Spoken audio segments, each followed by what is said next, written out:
So we've come almost to the end now of 2 full days of really insightful and interesting and educational and thought-provoking discussion. Lots of great people from government, from industry, people who've been in both government and industry, providing lots of great thoughts about where are we going, what are the challenges, what's all the great stuff that's happening. What GSA have asked us to do now is to bring that story home now, to synthesize all that and to think about, okay, we have EO 14057, and what does that mean for the government going forward for a data center operations standpoint? So we've got a couple of panels now of folks who will have a lot of great insight into that. And this first one here now is a bunch of people who everybody will recognize as former esteemed leaders within government, within the technology business of government, to help us down that path. And so I thought I would start just really quickly highlighting a few of the things that I've heard over the last few days as key points that have come out. And then we'll go around and have everybody a chance to weigh in a little bit on a couple of those thoughts. So I think number one, there's a lot of discussion throughout about the need and the importance of aligning mission and figuring out how to align that to what are your data center plans, be it in the cloud, be it on an on-premise data center, be it in a colo data center. And then embedded within that, less explicitly, but I think equally important, is the idea that people really have to figure out how to prioritize and rationalize their applications and their workload. So that was an underlying theme throughout. Second underlying theme throughout is really what the last panel was speaking about. In almost every forum, in every session, workforce came up in one way or another. It's do we have people who have the right skills to understand the challenges that are facing us from a technology standpoint, from an acquisition standpoint, across the board. So there's a recognition of the need for that. I think that there was a really good set of case studies that highlighted the importance of driving innovation and government and industry working together. The CIO from USPTO said, I think, adapt or die. And so, that might be a little bit of an extreme message, but I think underlying that is the reality that the technology is moving, the opportunities are out there. How can the government figure out how to best take advantage of that? And then the last thing that I'll note that was really important, we had a session on it just a few minutes ago, is the importance of figuring out what are the right things to measure. How do we incentivize the right behavior? By identifying those things, there's a lot going on. Sustainability goes far beyond just PUE, as Julius and Green Grid were just talking about. How do we actually think effectively about that going forward and understand that we've got to get beyond the mindset that we've had in the past on DCOI, which is just how many data centers do you have today and how many data centers are you going to have next year or the year after? Not that that wasn't an important exercise. It forced CIOs to understand what they had. But moving forward, that's not going to drive the right behavior. So what I'm going to do now is go around, as I noted, and ask everybody for a quick sort of opening comments. I'm not going to read any bios right now because I think everybody knows who we've got here on the panel. But first, I'm going to go to Suzette Kent. Suzette, of course, is our former federal CIO and an esteemed technology leader for many years. So Suzette, welcome. Thanks for joining us, and over to you for a couple of opening remarks. Thanks, Gordon. And I have to also give a shout out to Andy there. I haven't seen Jamie Wolf end on time in a lot of discussion. So I'm impressed at the event you're running. No, I'm glad to be here, Gordon. You gave a great start. And there's been lots of great discussion over the past couple of days. But I think what we want to talk about is, there will always be technological change. There'll always be new goals. And these sustainability goals are important, but they are part of the journey. And we have to stay focused on, mission first and build kind of the new goals into whatever that journey looks like, but not kind of jump to a new measure and a new thing without understanding what that means and not bypass the real work that we have to do at the foundation. You just touched on it, Gordon. Optimizing the workloads, changing our business processes, doing the work first around, what the mission set is, and then making the right decisions about cloud, about what our data centers look like, and then reevaluating those and having the conversations like this to force changing the metrics. I know we'll get into some of the discussions in the panels as I look there at Joe. I know he and I spent a lot of time saying, As you just said, we've counted data centers, that's done. We need to move on to things that are going to elevate the tie between technology and mission, and ensuring that by the actions we take and the metrics and measures we sign up for, we're still supporting mission. So I'm looking forward to the conversation. Great, thanks, Suzette. And I know I can't wait to talk more about some of those issues with you, much like we've done for years. And since you already teed up Joe next, Joe, why don't we go over to Joe, former CIO at the Department of Justice, now I think leads the CIO advisory practice at KPMG. So Joe, welcome, and over to you. Thank you, Gordon. Thanks for inviting me today, and great to be here. As you know, Gordon, you worked with me there at Justice, but we closed 100 of 110 data centers in 6 years. And so, yes, we spent a lot of time counting data centers, and we really did consolidate a lot of workloads and move them into 3 core on-prem data centers. And we also modernized a lot of legacy systems through cloud-based platforms. And I look back, I think of Vivek Hunter's 25-point plan in 2010, and he had a goal of closing 800 data centers by 2015. And I really think we probably exceeded closing 800 data centers, yet probably the total number of federal data centers on the books probably went up. I think counting data centers, it's an easy metric, and it was a good first step, easy to grasp, but not very useful. To me, it's all about the efficient service delivery. As a CIO, you have to look at that as your first priority. If you're not delivering good services, you're probably not going to last long. And then you need to really have a plan, a detailed plan of action and metrics to assess performance. When I think about the data centers, they're really part of your IT portfolio and a tool in delivering these outstanding services.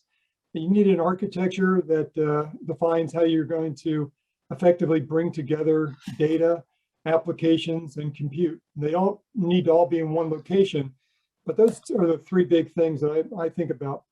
And then I think we need to think about and determine what's the most important. As a CIO, you can't optimize everything. So I think Suzette talked about this, but performance, cost, resiliency, cybersecurity,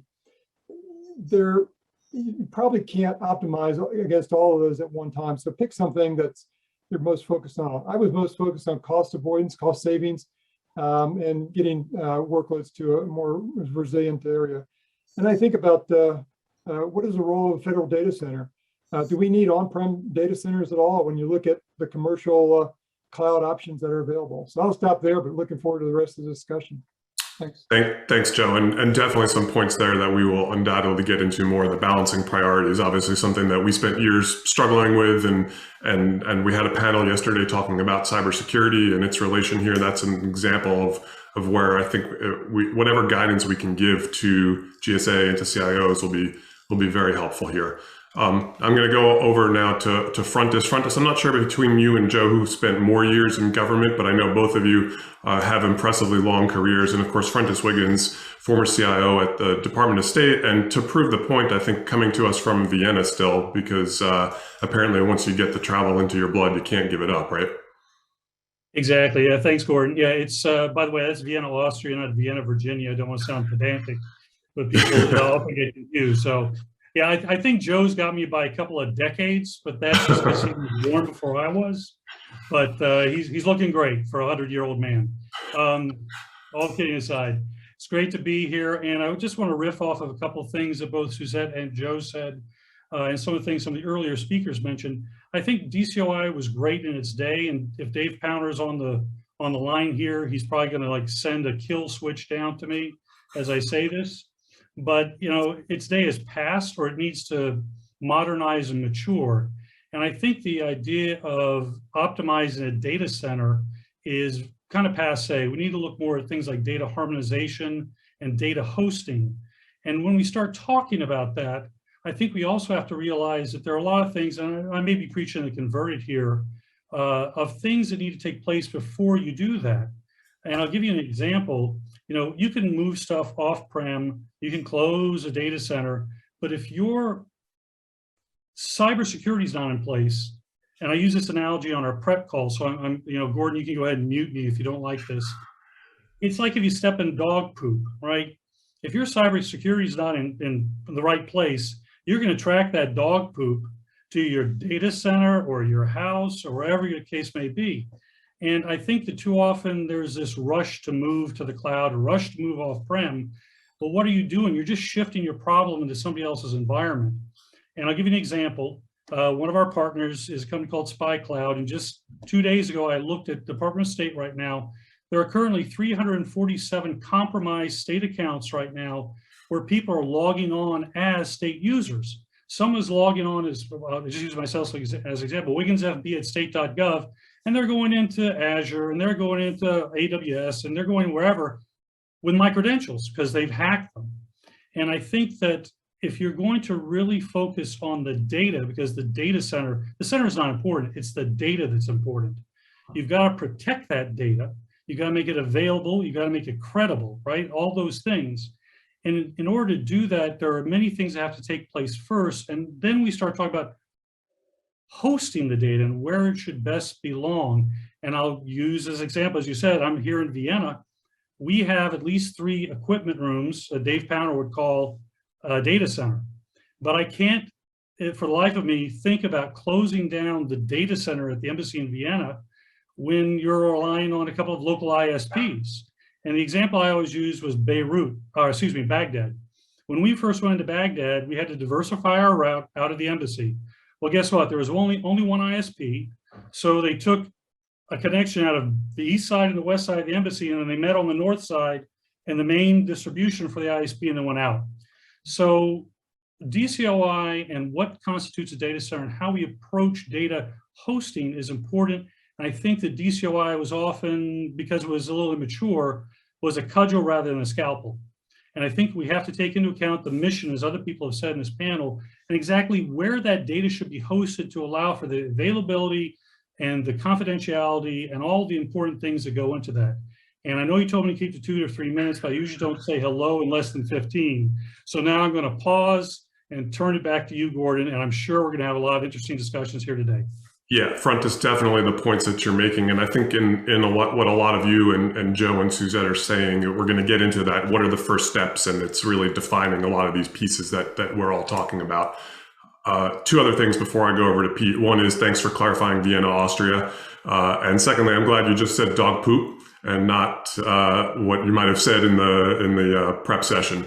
But with that, I'll go over to the last member of our panel, Pete Tseronis, who, if you've been paying attention to the summit for the last 2 days, if no other reason, then you know Pete from his active engagement in all of these sustainability issues. So Pete, welcome to the panel. Thank you for joining as well. And over to you for some opening remarks.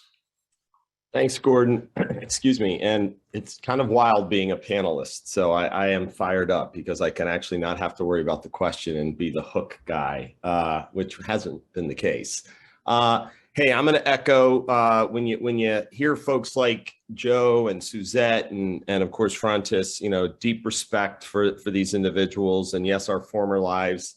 I was told once, what's it like, or many times, being a former shiny penny, and I'm like, I'm a lot smarter and I can do a heck of a lot more. And it's nice seeing things outside of the bubble of the Beltway, which I've been blessed to do. But terms, mission, rationalization, workload management, 100% when you're talking sustainability. And for 2 days, we've heard from national laboratories, from CIOs, from nonprofits, from service providers.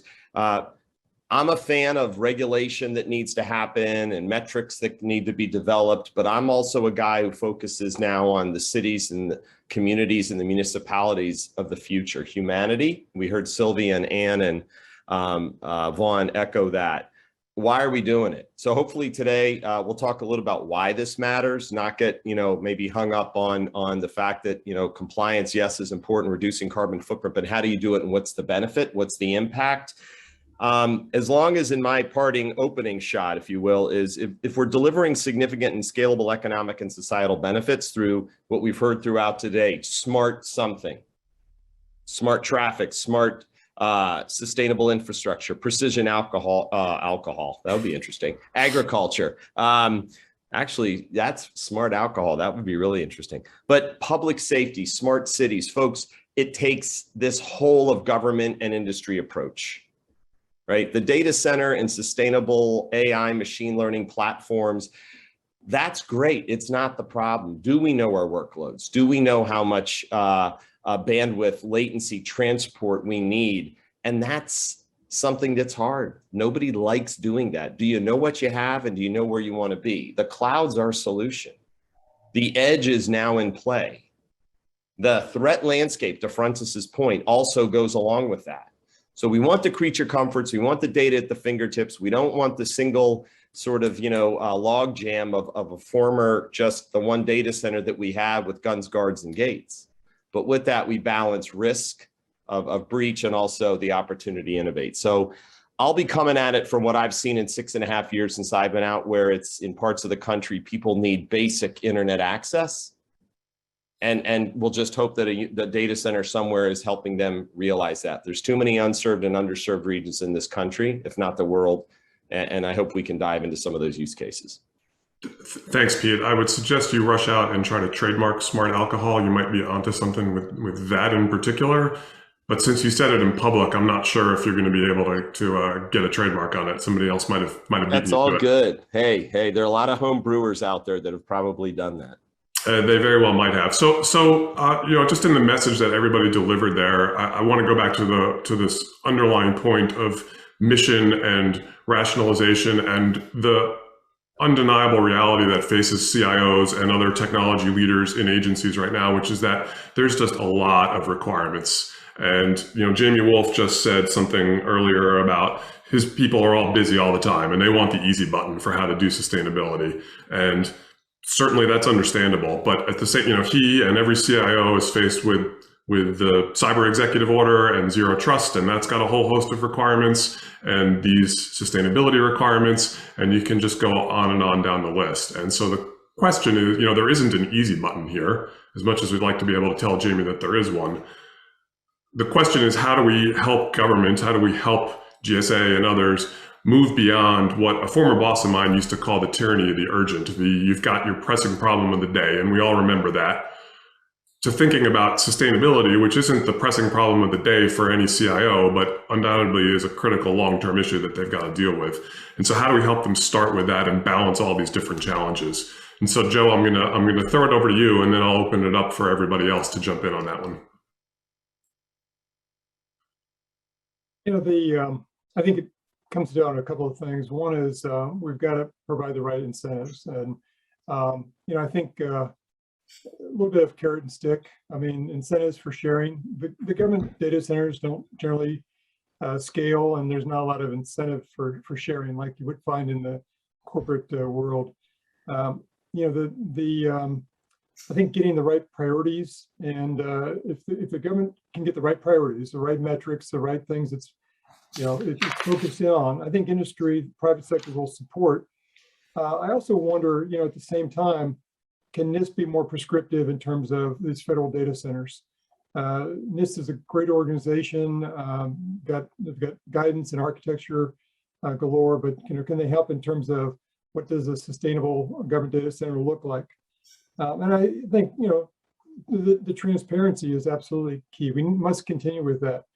And I can talk about some of what I would view as success, but I don't want to take everybody's time. But I think that we need to think about what do we want as a government in terms of these data centers, and then the pieces will fall in place.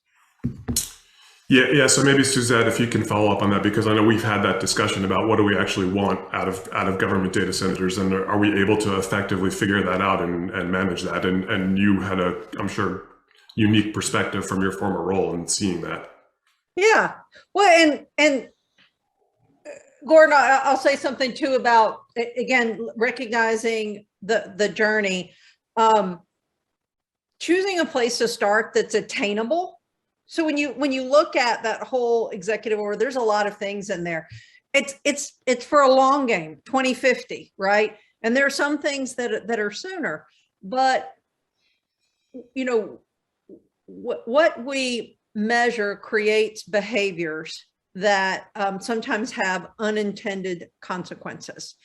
And if we try to do all of that at one time, we're going to get components of it wrong. So start with something that's attainable. That's the approach we use with the federal data strategy. It's the approach that has been used over multiple administrations for zero trust.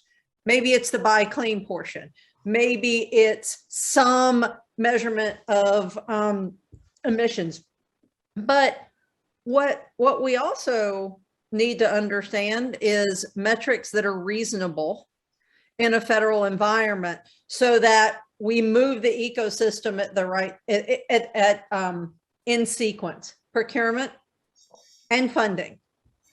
And the concept of starting to gather common measurable data and look at it before we put it on a scorecard, or we circulate it with the CIOs, with the mission, with the CFOs, with the CDOs, and look at, does this matter? Are we moving, in the right direction? And then set the metrics. And I know when we were preparing for this, I actually said I was a fan of finding some metrics and measures, but not making them formal immediately. Looking at those as leading indicators and having a robust dialogue about, if it were this, right? Are we truly seeing progress? Is this matter, across the agencies? Can we capture the data? And are we not signaling some unintended consequences? But ensuring that those things are achievable. And the last thing is that we follow it with funding. I know some of our operationally sustainable, lab data centers and operate that are at the top, operate and in private sector, operate at a different price point than we currently fund across many agencies. So if we're going to achieve all these goals together, we need to understand what that run rate looks like and make sure that we're committed to it, and that we're not going to ask agencies, I don't want to say the unfunded mandate work, but ask them to achieve things that are not attainable with the resources that they have, whether financial or the investment in people, because this is a different kind of operation. Yeah, it almost sounds like you're saying that a necessary step is, and of course we're all familiar with this, you've got to define a plan and what's it costs, but then the administration has to be held accountable on their side to, this isn't just like you said, the unfunded mandate 4-letter word, right? Which we all know there's no shortage of, and we've got to figure out how to get past that if we're serious about some of this. Frontis, any thoughts on this? Oh, I've always got thoughts. Just whether you want to hear them or not, it's a whole other kit and caboodle.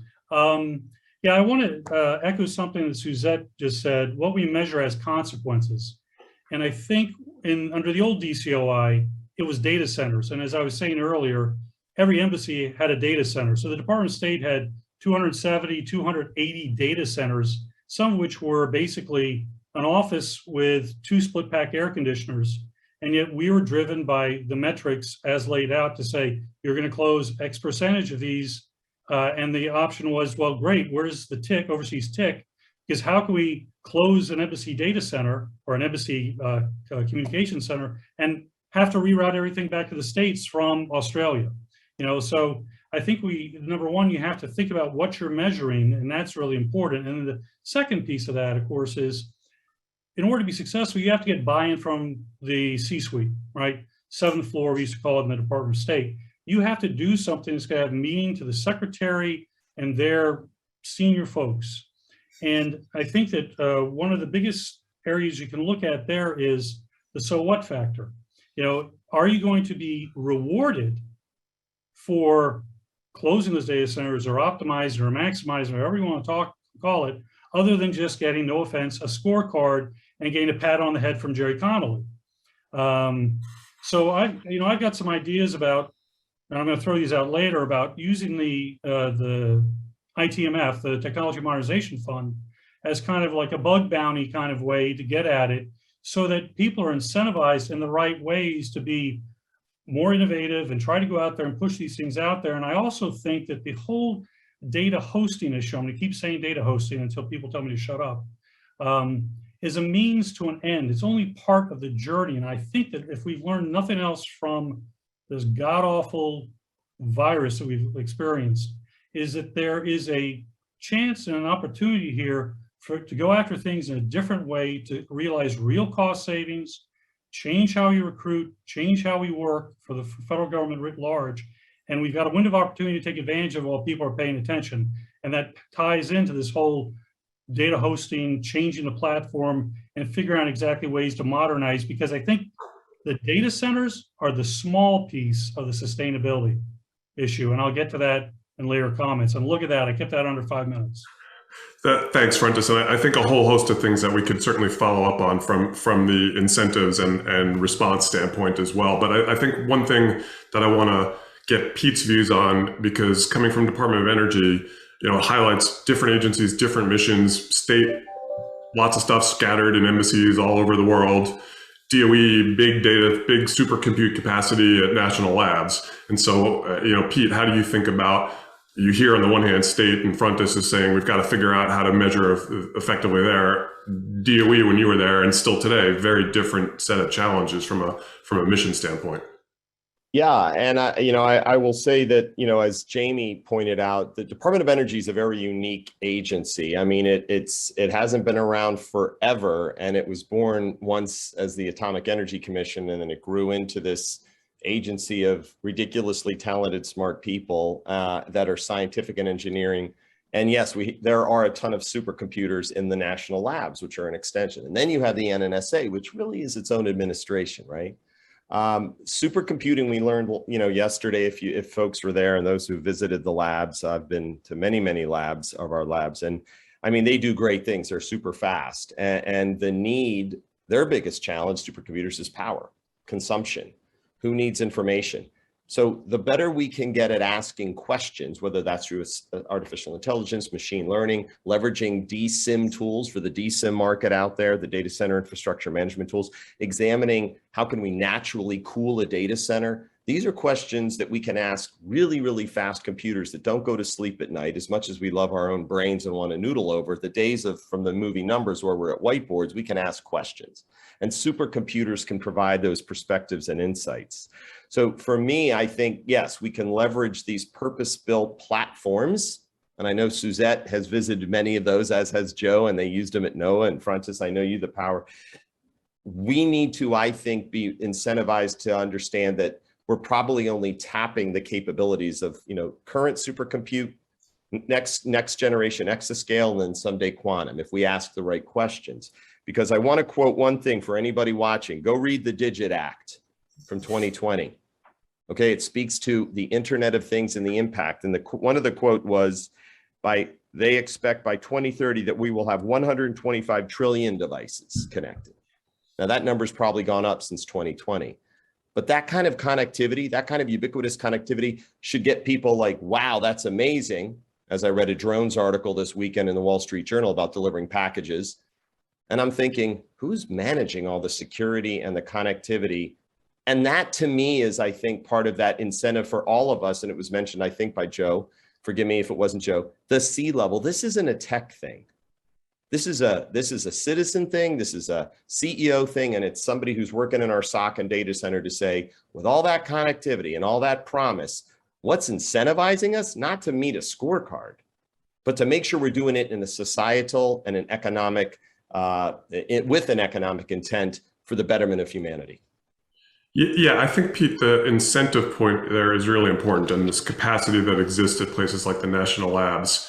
And how good a job are we doing at sharing that even within agencies, to say nothing of across agencies, and making sure that those capabilities are made available. And I know, Joe, we struggled with this even just in DOJ when the FBI was building data centers to share those services with the other components of DOJ. And that says nothing about the challenge of if we were going to another department. And so it really does raise, Pete, this question of incentives being at the core of figuring that out. What's the incentive for any given CIO or any given acquisition officer to make the right decision for the government as a whole to do the sort of things that you're talking about? And I know I found that to be a very challenging thing, because every day I'm being told we've got to deliver for our mission and you've got to make the choice for the mission first, and all this other stuff. Yeah, that's nice, but that's really secondary. So I know, Suzette, we've spent some time talking about this. I don't know if you want to jump in.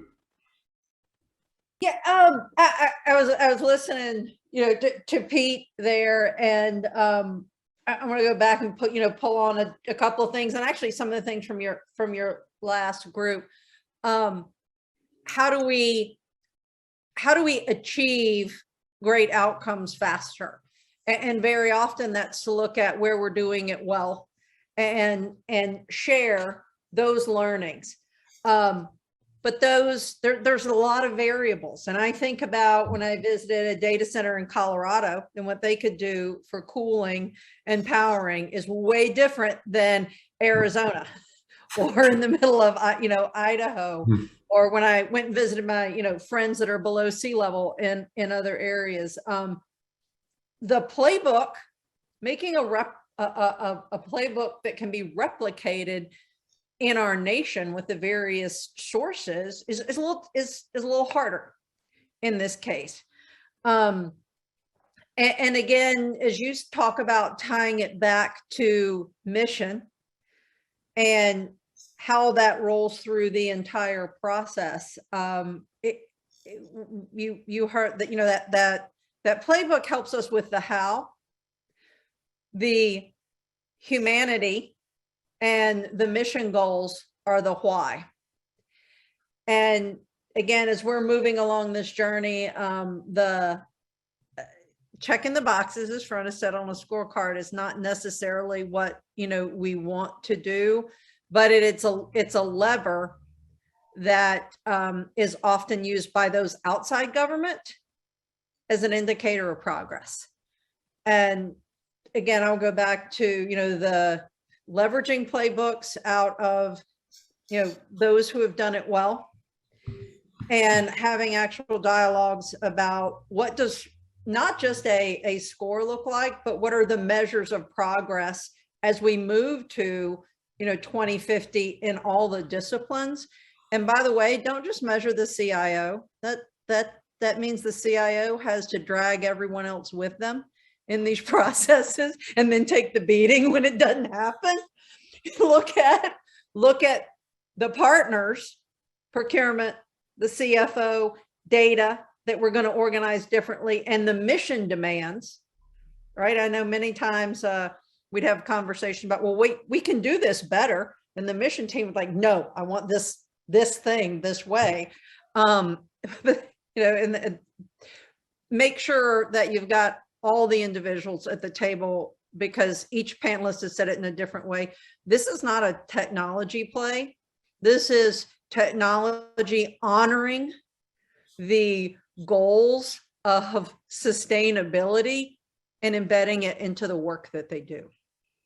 Yeah, I think, Suzette, that's spot on. And we heard that in one way or another from a lot of speakers over the last few days who've said, and from the industry standpoint, of course, the technology's here, just come and get it and use it. And from government folks, it's how do I find the right ways to do that smartly and effectively, like you just said, and including other stakeholders, and having that be respected and not just being dumped on the CIO. I know, that obviously is a critical challenge and something that we all struggled with. And Joe, I'm sure you've got thoughts on how we pull in other stakeholders in an agency to have more accountable executives and more leadership that's vested in these goals.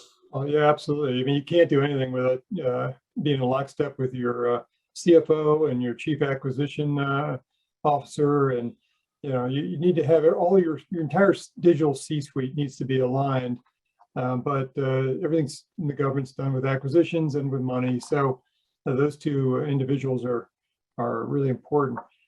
Gordon, I agree with everything everybody's saying. These are all very important issues and things that have to be dealt with. But for Tom Santucci's, just to make sure that, since we're talking about data centers, I'll put something in there. It's been a long time, Frontis, maybe 50 years since I designed data centers, but I did that once upon a time, and I always followed Big C standards. These are international standards for IT and telecommunications, and there's two in particular. There's 002, which is data center design, includes energy efficiency, and Big C is 009, which includes data center operations.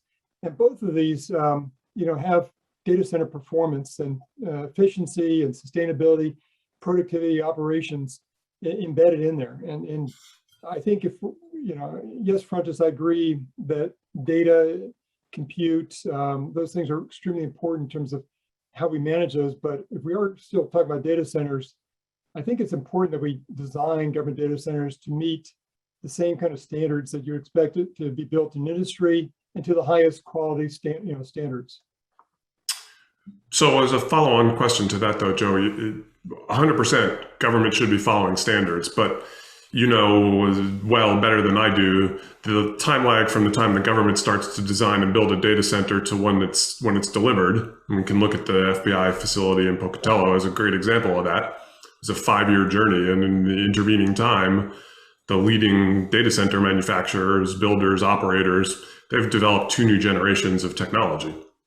But I think the acquisition process in general has to be addressed in the federal government, because you know it's time you can't even do the acquisition until you get your budget, and that's a 2-year, 3-year cycle in and of itself.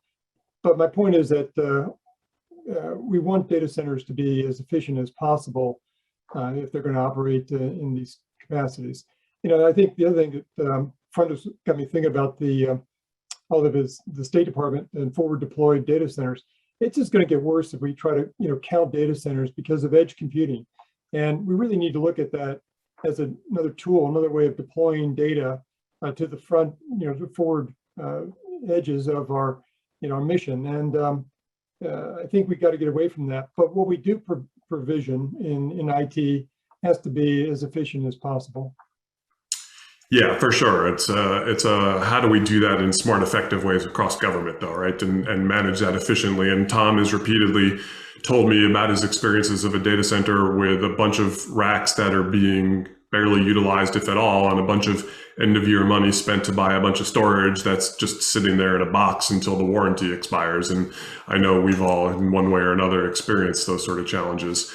I do think I want to come back to the point you were making, sort of in contrast to Frontis and the edge computing and the data-centric view that Frontis was advocating for, because Frontis, I think it's important to bring that back into the conversation and talk about, as Joe was saying, we need some government capacity here. How do you manage and balance and make decisions about when to do those things effectively for the government versus when it should be that we can leverage an industry best practice. And we heard a great case study from the Air Force yesterday, working with Equinix, Joe, doing exactly that, right?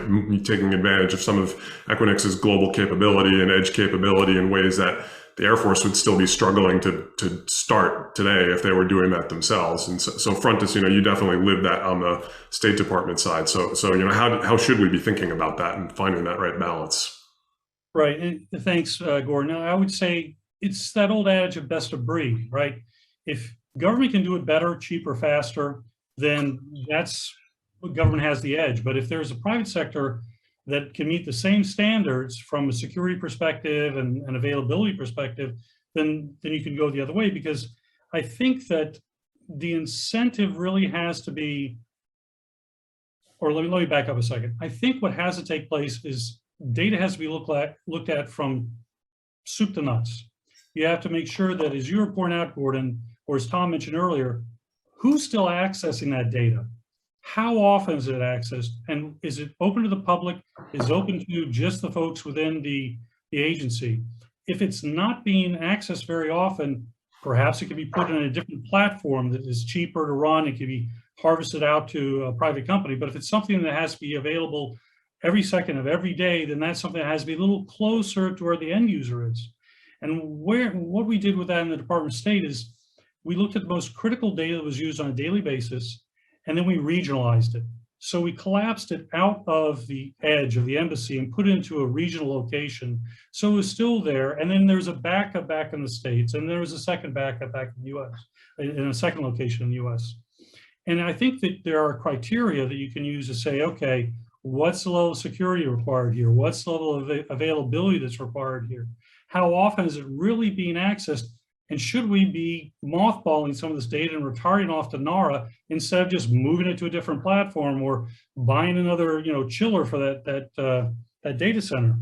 And I think the other thing is that the incentive piece of this, I hope we get to this before the end, obviously, is what would drive this to say, okay, if I'm going to be given credit for doing something by closing a data center, moving the data to a public environment or off-prem, what is my real gain, and how am I going to sell that to the C-suite?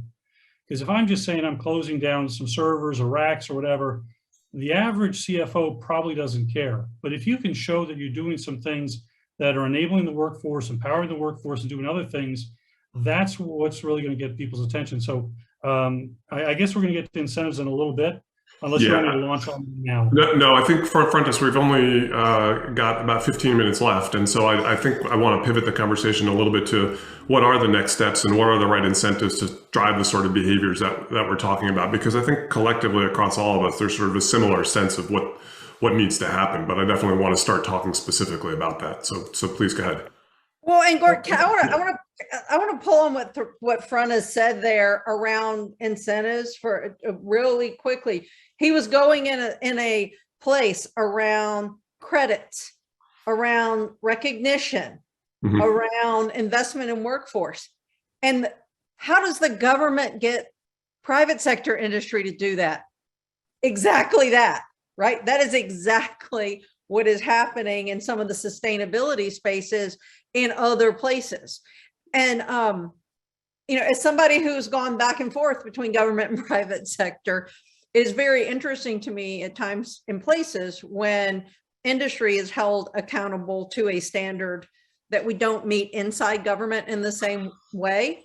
And sometimes those incentives aren't as used laterally across. And again, when I look at the sustainability EO and the overall goals, and I saw there was a question from one of the panelists, there are things that agencies have to decide and drive for themselves, but there are some things that the government as an influencer and at the center, so real estate and facilities that we own across the board, influence in the way that we're buying, and expectations of our partners that we can use to influence, achievement, but also holding ourselves to those same standards. And Frontis asked a really important question is why, yes, we all want to do it for humanity, but on a day-to-day basis, what do you do that makes someone change how they've always done things? And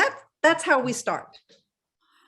Yeah, I think that's right, Suzette. That is the figuring out what are the first steps and what are those incentives. And so Frontis, why don't we start with you and then go around with everybody and think about, what are those key first steps? So Frontis and then Pete and Joe and then back to Suzette.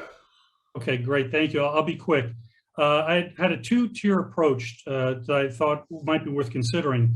You got the IT modernization fund, and right now the way it's structured is an agency comes up with an idea, they go in and get funding, and then they have to show savings at the end. And what I would suggest is you reverse that algebraic formula and instead say, okay, I'm going to close a data center, or I'm going to do something different, and I want to get something out of it at the end. So if I can show that I'm optimizing a data center and changing my data hosting, I should be given probably a scalable amount of money, depending on how much money you save out of the ITMF, to spend on whatever I want. And I don't have to show cost savings from the project if I can show cost savings up front by the data optimization or data center changes I'm going to make. And what CIO or CFO or C-suite person wouldn't like to get a pot of money? Of course, you're still accountable to Congress for it, but to say, if I go ahead and change how my data centers are structured, I'm going to save this much money, and I'm going to get, you could set it like a bar of like, 500,000 savings, $1 million savings, 1.5, 2 million. And then at the end of it, the CIO gets a certain amount of seed money to do some innovation project. I think that would drive incentive. The second thing I will say, and this is where I'm going to get a little crazy, so hold on a second. As Suzette just mentioned, real estate.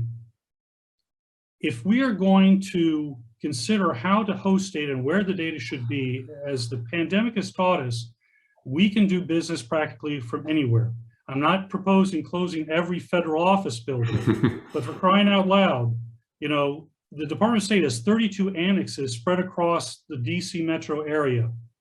If we could allow our folks to do more, reach out to the data where the data is hosted in different locations, and close some of those facilities where we're paying a couple, $3, $4 million a year in rent and leases, the sustainability, the environmental impact of closing those offices and closing those facilities would probably outstrip some of the things we're talking about with data centers and changing, whether you got a 1IU or whatever the devices. And I've even come up with some really clever acronyms for you. So you heard it here first. So we got the smart liquor going on with Pete, and now you're going to hear 4 acronyms from me, or 3. The first one's tongue in cheek. Federal Office Optimization Initiative. That's FOOI. I don't like that, but I thought Federal Real Estate Effort, which is free. And then the one I like the best is Federal Real Estate Evaluation Reform, which is freer. So I think that, I think those 2 incentives, number one, giving the CIOs credit for doing some data center optimization or data hosting optimization to give them money to spend on innovations. And then number 2, then taking a look at the real estate that's out there to actually close federal offices and allow people to work more remotely. Because look, President Biden just talked to Xi Jinping remotely. If that can happen from the White House, why do we have so many things going on in person? I'm not saying that that should go away entirely, but I think we have to think more critically about that. And now I'm going to be quiet. No, I think Frontis, a lot of that is spot on. It does speak to the need, much as with all IT transformation, of agencies being willing to rethink their practices and the way they go about their business. And they can't just keep doing it this way because that's the way we've always done it. And I know we've all encountered those challenges. I do, by the way, of those all, maybe like FOOI the most, only because it speaks to the years ago programming experience, and right then that used to be the name of dummy variables and things like that. Pete, over to you. Same question. And thinking about incentives and first steps that are right for us. Well, number one, Suzette mentioned journey, playbook. If you don't have a plan, the plan will fail. I mean, and that's awesome, Suzette. So shout out. Sorry, Pete, just to interrupt, is that plan at a department level, an agency level? Where does that reside? A whole of government level? Who's responsible? Thanks for the hardball, as I'm in a flow, man. So I appreciate that. I love you, Gordon. So I was getting there. So what's the incentive at the end of the day? Well, it starts with having a plan, right? And I'll explain what I mean by shout outs to Suzette. Suzette did it all the time. Her predecessors, they put out guidance. We had something from Congress, be it an act or a bill, that incentivized the Office of Management and Budget to push out guidance in the form of a memorandum. We got 14028 when Colonial Pipeline was hacked. We all got in touch with what does OT and IT mean a year ago. We've seen gas prices. We're seeing now what happens when the energy sector is impacted by a war. Okay, the M22090 trust, here's your incentive. If you're selling into the government, give the government a reason as money is starting to flow as a result of that, to reimagine how they can prioritize funding to solve what 14057, 14028, as I quote, to modernize the federal government, quote unquote, cybersecurity, there's other stuff. Advance towards zero trust architecture, accelerate movement to secure cloud services as a service, centralize and streamline access to cybersecurity data, and invest in both tech and personnel to match those goals. What's your plan, agencies? Work with industry, get best practices. There is money. Largest purchaser of IT is still the federal government. Industry is rolling and rocking, and not any particular order. You heard it from Kate Brand alone today. There's an opportunity to do some great things that others in other countries are doing. So the greater good is the incentive. The federal agencies, you've been given guidance. Industries like, where's the money? You want to know where the money is? The money's there. It's your tax dollars. Give the government a reason to spend it and come to them with a plan and see if it aligns with their mission. But don't quote FITARA, don't quote a metric and say you're great at it. Great, Pete, thanks. Joe, same question, over to you. Yeah, I think, Gordon, there's really only 3 things that are going to work as incentives. And I like Frontis's, may not like his acronyms, but I like his idea that, financial. That is one of the 3 things that will get people to move, right, and take action, and some way to reward good behavior. So the financial side. The other is, public recognition. I think somebody, maybe Frontis or Suzette, you mentioned this, but some kind of award for like who's doing the right thing. So we got to describe the right thing, put it into the plans, and then you know, OMB can recognize people with different awards at the end of the year for either efficiencies or sharing data centers, you know, or moving to commercial facilities. I think the last one is transparency, because we need to continue doing that, but we need to make sure we're focused on the right things. And I'm just going to go back to the, you know, the title of this summit and one of the reasons why we're here in sustainability. And that's, you know, maybe, you know, all government agencies, the IT shops, all CIOs had to have this goal of being carbon neutral by a certain time. And then, you know, what's the plan for getting there? Force them to measure something like that, like much like counting data centers.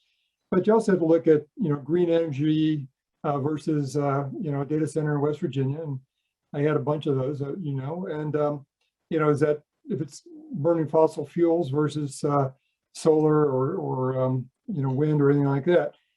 Lastly, I'll just say, can't ignore water consumption. A lot of these data center operations are very intensive in that, and you know, it's something I'm very conscious of. So I'll stop there. Thanks. Yeah, Joe, definitely the water measurements have come up in a number of the sessions today as metrics that need to exist and as part of the overall package of sustainability for sure. Suzette, I want to go over to you, not just to address the incentives and the first steps, but we've only got a few minutes left. So what does success ultimately look like here for you? If you're back in your former job, what does 2030, 2040 look like? You know, Gordon, this is not an original answer. Success is judged on the outcomes that are produced. And, you know, in 2030, 2040, and 2050, we're approaching any resource that we use with the idea of sustainability, right? But we're still addressing mission. And the dialogues and questions we're having today is just adding to the discipline about how we do things. And I'll make a really simple environmental, you know, comparison. Think about litter. Something as silly as that. And years ago, we got to a place where it was out of hand, and we elevated and paid attention to it. And now in most cases, in most places in our United States, that's looked at as a crime, right? We changed our behaviors. Elevating it is about changing behaviors. And we heard that when it's part of success is when it's part of how we do work. When these are questions that are embedded just like really good design principles. When it's part of our everyday job and it's a conscious component of the decisions we're making when we put together any type, you know, of operation, which again, we're focusing on data centers, but we use a whole lot of resources doing other things in the federal government as well.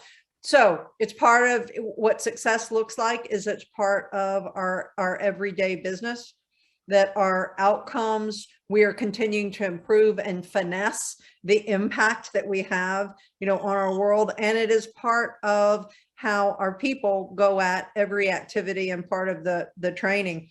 That's what, you know, success looks like to me. And that's in line with the missions that we're already serving. But I want to plug one last two little things. The Technology Modernization Fund could be a source. As Frontis was, but it specifically says emerging technology, administration priorities, and there are pathways for even having some of the payback relief. So an agency that has an idea of how they might want to go about this, they have that opportunity to have a conversation. And what I think has really been great about many of the Technology Modernization Fund projects is that they produced a deliverable that was reused across multiple federal agencies. So maybe, you know, I know that GSA one time did one project where it was that they learned something on behalf of every other agency. Maybe there's opportunities for that. And the last thing I'm going to say is I'm going to, for those listening, I'm going to ask you to think about ways that we play in times where we really moved quickly we did a couple of things, united around the mission and focused, but we also stopped doing things that weren't value added. And I think that's a tough question that agencies should ask themselves. You heard Jamie say it, just to the end. At the end, I have so many things to do every day. How do I make capacity for one more? You stop doing the thing that's not adding value. And if if we agree on the focus and direction, maybe we need to apply some discipline on what we stop doing, and that's a hard thing to do, but I think you're 100% right. But I know I certainly never had anybody in the FBI or in the broader DOJ, Joe, I suspect, say it's okay, we don't actually need to keep doing that anymore. You can stop doing it, right? So it requires senior engagement in the agency to make that decision. Yeah, Gordon, it was a big fight during the pandemic, but guess what? We did because we had to, and that created the capacity. And I'm looking at Joe specifically because he remembers some of the pain there, but it was a time when results were delivered and everyone moved fast. Yep. When there is that burning platform, the government is amazingly able to do it. Absolutely. It's how do we create that around sustainability, I think is part of the question. Frontis, you have your hand up, and I'm going to give you and everybody else besides Suzette 30 seconds for finishing remarks. Not that I don't want you also, Suzette, but I just want to make sure everybody else has a chance to, what does success look like for them? Okay, 30 seconds or less. Smaller U.S. government footprint, change in business processes to allow more remote work, and take the money that's saved and plug it back into the U.S. infrastructure for the average citizenry. Because we got the haves and the have-nots out there. We're talking about government and providing services and other things, and there are large parts of the country where people don't have access to high-speed internet to this day, and I think that's a crime. So if we can realize savings here, it needs to be put back to the people who need our services, because at the end of the day, the USG is here to serve the citizenry.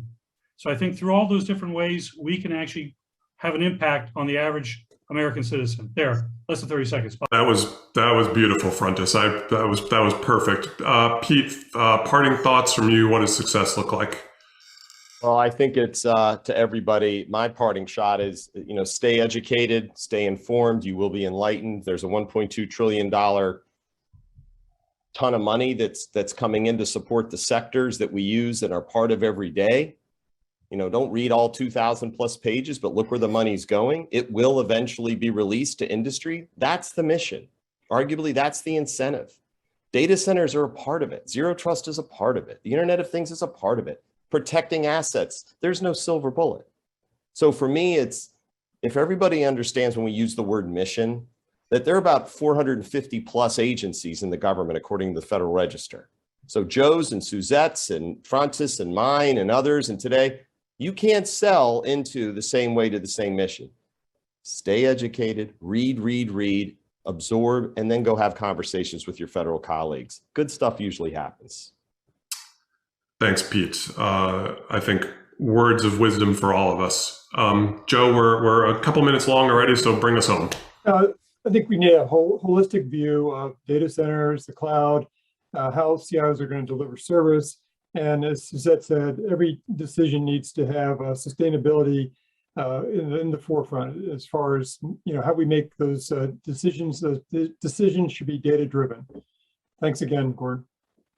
Joe, Frontis, Pete, Suzette, thanks so much for making time today. I think great discussion. Hopefully Tom's taking away some usable information here, because I know he's on the hook to deliver a roadmap for the future of government data centers and federal data centers. And so knowledge and alcohol. smart alcohol. He might have rushed out to trademark that already on top of Pete. So I would keep an eye out for that. I just wanted to say thank you for joining this, but I also wanted to say to Suzette and Joe that started the Cloud and Infrastructure Committee of Practice. We've grown to over 4,000 members, and with Zero Trust, we're going to probably explode even more. And we've also created a training platform, and we've trained over 2,000 federal employees in cloud products. Impressive, Tom. Congratulations. Yep. Thank you for starting that.